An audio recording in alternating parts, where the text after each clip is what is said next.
Bismillahirrahmanirrahim. Assalamualaikum warahmatullahi wabarakatuh. Alhamdulillahirabbil alamin. Wa bihi nasta'inu ala umurid dunya waddin. Wassalatu wassalamu ala asrafil anbiya'i wal mursalin wa ala alihi wa ashabihi ajma'in, amma ba'd. Asyhadu an la ilaha illallah wa asyhadu anna Muhammadan abduhu wa rasuluhu la nabiyya wa la rasula ba'da, amma ba'd. Yang pertama dan yang paling utama, marilah kita panjatkan puja dan puji syukur kita kehadirat Allah Subhanahu wa taala yang mana telah melimpahkan banyak sekali nikmatnya kepada kita sehingga kita masih dapat merasakan manisnya Islam, manisnya iman, dan juga manisnya ihsan pada hari ini. Yang kedua, sholawat serta salam semoga tercurah limpahkan ke junjungan kita, uswatun hasanah kita, Nabi besar kita Muhammad sallallahu alaihi wasallam, yang mana telah membawa risalah dinul Islam dari zaman jahiliyah menuju zaman Islamiyah. Yang ketiga, baroya sekalian yang saya hormati, saya sayangi, saya cintai. Pada kesempatan kali ini saya akan menceritakan sedikit mengenai sejarah lahirnya, sejarah perkembangan dari dinasti Abbasiyah. Jika kita mengambil peribaratan, sebuah dinasti atau sebuah bangsa itu diibaratkan sebagai seorang manusia atau seorang anak, yang mana ada masanya mereka lahir, ada masanya mereka berkembang, dan ada masanya mereka menyampai keruntuhan. Jika kita ibaratkan suatu bangsa, ada masanya bangsa itu lahir mungkin diakibatkan oleh bangsa yang lain. Ada masanya ketika suatu bangsa itu mengalami kemunduran, dan ada masanya ketika bangsa itu mengalami kejayaan. Lalu setelah masa kejayaan dan segala hal yang lain, pasti suatu bangsa akan mengalami yang namanya keruntuhan. Nah, para ya sekalian, sebelum kita masuk kepada materi yang utama, yaitu tentang sejarah lahirnya dinasti Abbasiyah, kita akan membahas terlebih dahulu, yaitu mengenai faktor-faktor apa saja yang mendasari atau melatari dinasti Abbasiyah itu berdiri, yaitu mundurnya atau runtuhnya dinasti Umayyah. Sebagaimana yang kita ketahui bahwasanya dinasti Umayyah merupakan suatu kekhalifahan atau suatu dinasti atau suatu bangsa yang mana memimpin umat Islam selama kurang lebih 90 tahun, dari tahun 660 Masehi hingga tahun ke 750 Masehi. Nah, dinasti Umayyah ini dengan khalifahnya yang pertama yaitu Muawiyah bin Abu Sufyan dan khalifah yang terakhir yaitu Marwan II berhasil setidaknya memperluas pengaruh Islam di wilayah sekitaran Arab dan juga Afrika Utara. Itulah biografi singkat dari dinasti Umayyah. Nah, setelah masa jabatan yang begitu lama, kurang lebih 90 tahun, tentu saja ada beberapa konflik, ada beberapa masalah yang terjadi pada dinasti Umayyah itu sendiri, yang mana masalah-masalah tersebut nanti akan mengakibatkan chain reaction atau reaksi berantai yang berujung pada berdirinya dan lahirnya dinasti baru, yaitu dinasti Abbasiyah. Apa saja masalah-masalah yang terjadi di dinasti Umayyah? Apakah sebesar itu hingga bisa melahirkan suatu dinasti yang baru? Nah, kita akan membahas satu persatu. Yang pertama yaitu konflik antara Muawiyah dan para pengikutnya yaitu Bani Umayyah sendiri, dan juga Ali bin Abi Thalib dan para pengikutnya yaitu Syiah.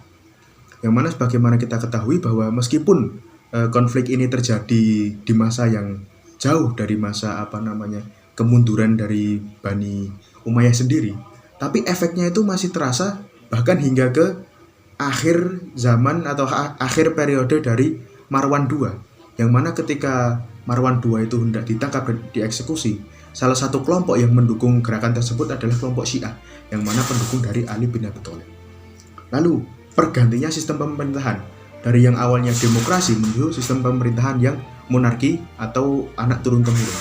Nah, dari sistem pemerintahan yang awalnya ketika pada masa Utsman dan masa Ali bin Abi Thalib yaitu demokrasi, yaitu ketika umat Islam ingin memilih pemimpin, ingin memilih khalifah, mereka melakukan dengan cara musyawarah. Jadi semisal ada 3 calon, ada calon A, B, C. Mereka cari mana di antara ketiga calon tersebut yang paling kompeten, mana di antara ketiga calon tersebut yang paling memiliki jiwa leadership, memiliki jiwa kepemimpinan. Nah, beliaulah yang akan ditunjuk sebagai khalifah selanjutnya. Sedangkan pada masa dinasti Umayyah tidak seperti itu. Pemimpin ditunjuk berdasarkan nasabnya.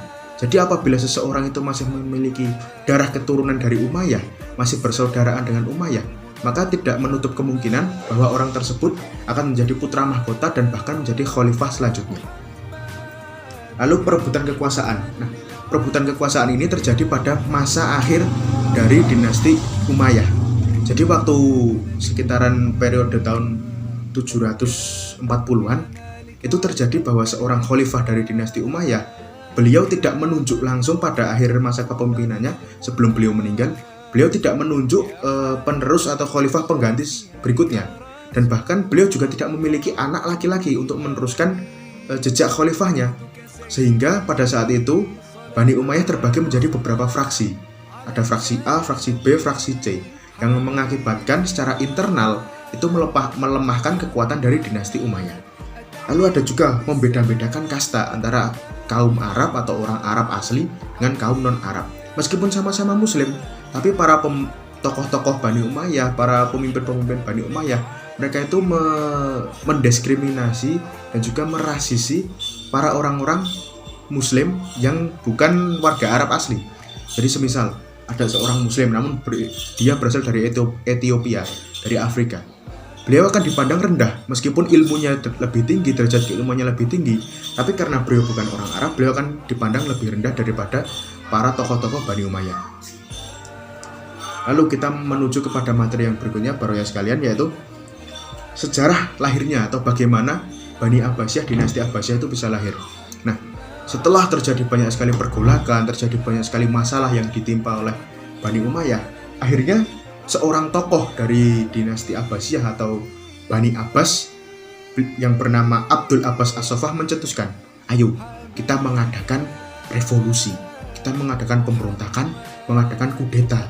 Dan apa propaganda yang mereka usung? Propaganda yang mereka usung adalah bahwasanya Bani Abbas itu secara nasab, secara silsilah, mereka lebih dekat kepada Rasulullah daripada Bani Umayyah, sehingga mereka merasa lebih pantas untuk diwarisi tampuk kepemimpinan yang selanjutnya. Akhirnya setelah mempropagandakan hal tersebut dan mereka menarik simpati dan juga mengajak kerjasama kelompok Syiah, kelompok Syiah dan juga kelompok Khawarij, akhirnya mereka berhasil mengadakan kudeta dan juga pemberontakan yang berujung pada ditangkapnya dan dieksekusinya khalifah terakhir dari dinasti Umayyah, yaitu Marwan II di Mesir. Nah, setelah pemberontakan itu terjadi, setelah khalifah Marwan II dibunuh dan dieksekusi, akhirnya tokoh-tokoh dari dinasti Abbasiyah pun sepakat bahwa pemimpin selanjutnya dari dinasti Abbasiyah, dinasti baru yang akan lahir ini adalah Abdul Abbas As-Saffah selaku pemimpin dari pemberontakan tadi.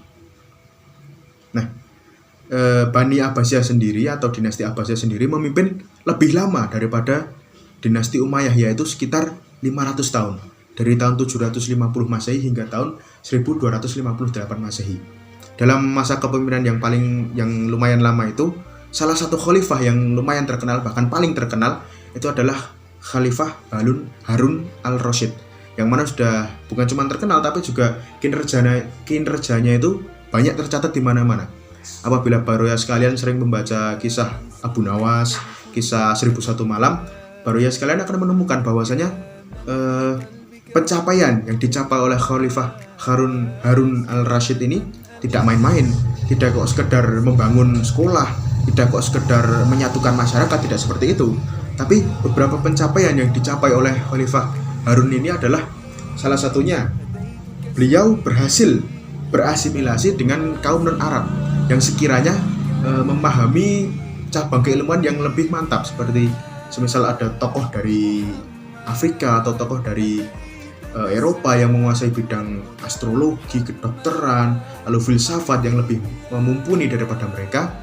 Khalifah Harun ini berhasil mengajak mereka kerjasama dan sharing ilmu dengan bangsa atau Bani Abbasiyah.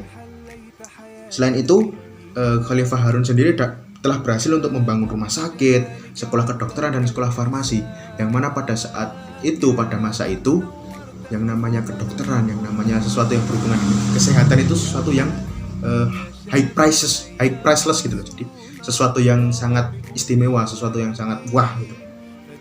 Lalu yang terakhir yaitu beliau dapat mengembangkan cabang keilmuan yang lumayan urgen di dalam Islam, yaitu seperti fikih, usul fikih, lalu ada ilmu kalam, ilmu hadis dan lain sebagainya. Jadi intinya Baroya, dapat kita simpulkan bahwasanya kelahiran dari Bani Abbasiyah atau dinasti Abbasiyah ini tidak terlepas dari Bani Umayyah atau dinasti Umayyah. Akibat dari perbuatan-perbuatan yang telah dilakukan dinasti Umayyah, sepak terjang dinasti Umayyah yang semakin lama semakin merosot, hingga akhirnya banyak masyarakat yang dirugikan, masyarakat yang merasa tidak terima dengan pola kepemimpinan dinasti Umayyah. Mereka pun melakukan kudeta dan mengangkat dinasti Abbasiyah sebagai suatu dinasti kepemimpinan kekhalifahan yang baru untuk menggantikan dinasti Umayyah tersebut. Mungkin cukup itu ya Baroya sekalian, materi yang dapat saya sampaikan pada hari ini. Kurang lebihnya saya mohon maaf. Billahi fisabilil haq fastabiqul khairat. Jangan lupa untuk menerapkan segala hal yang baik yang dapat Baroya sekalian ambil dari materi hari ini, dan buang sisi buruknya. Apabila ada salah kata, salah ucap, saya mohon maaf. Wassalamualaikum warahmatullahi wabarakatuh.